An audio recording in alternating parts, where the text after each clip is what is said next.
Ever wonder what's it like to be a hacker? What does it actually look like when we hack? How do we make our viruses? How do we hack in general? Find out on Life of a Real Life Elite Hacker. Hey everyone, welcome to Life of a Real Life Hacker. We are at the Chicago Car Show. Guess what we're going to be doing? We're going to be messing with stuff. We're going to be using the Flipper Zero to scan on networks, literally. I was in there probably 5 seconds, already had to use a Flipper Zero. You already know that. So at the car show, I'm able to observe all the newer cars coming out, the electric cars, and then I can actually get inside the cars to see what technology is actually in them. Like, okay, for this car right here, I hopped in here and I saw something really interesting on here. You can actually plug a USB into this car, which means there's a possibility that you can mess with the operating system by plugging in a, let's say, rubber ducky, or you can actually connect your computer or any type of cell phone in there, run scripts and possibly bypass the operating system to put in any type of backdoor, keylogger, or whatever you really see fit. This is interesting.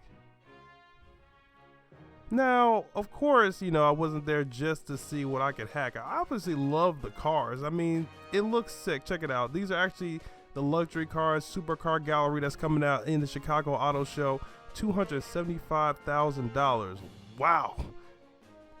Now, of course, I couldn't get into there to see if I could plug any USB or how could I connect any of my technology in there. I wasn't able to get into these, but overall, they were beautiful to look at. I actually go with my father once every year, and it's a pretty good event. I mean, they didn't have as much as they did last year, but overall, I did still enjoy myself. Now, of course, I had to try out the Flipper Zero on some things. So you see there's a monitor right here. And what I actually learned, some of these monitors have a fail-safe against the Flipper Zero. If they turn off, they will automatically turn back on.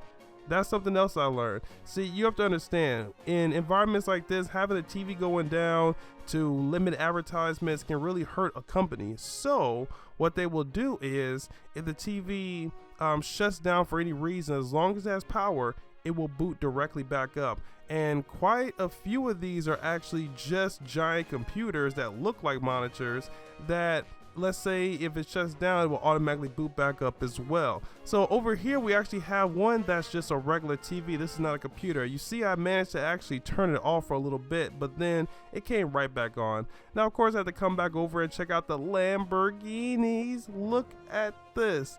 Fabulous. See, hackers will actually come to events like this to see what new technologies are coming out, to see what we can do in the future. That's the thing. Now, the cars look cool, but I was looking at the technology inside. I wanted to see what I can mess with. Now, at these events, of course, you'll have hackers that will be trying to skim credit cards. You'll have hackers that'll be trying to de-authenticate you from your hotspot, because using the Wi-Fi in here was pretty much non-existent. I really tried, but it didn't work. Now, as you see, I'm also over here checking out the cops information while I have the Flipper Zero over right next to me. Alright, so now speaking of the police, we actually get to see there's some RC cars over there. We get to see the new police cruisers as well. So that's what RC cars, they're going to need a signal to be connected back to them. So you could think about signal jamming as a possible attack that hackers can be going against for the cops in the future as well. It's really interesting.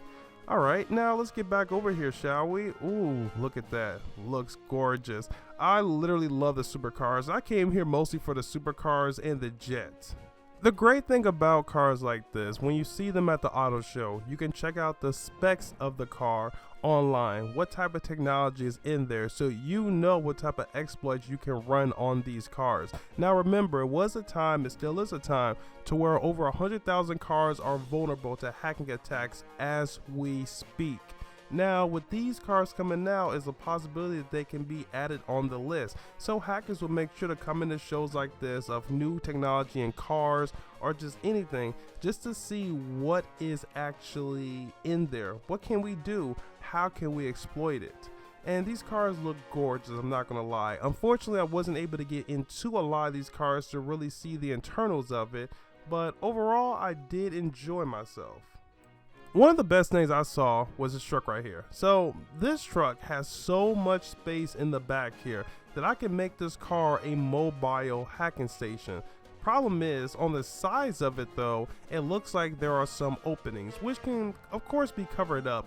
but it's just something that I noticed. Like right here, I can have a whole computer right there and run DDoS attacks while driving around, and you wouldn't even know. Hack the planet.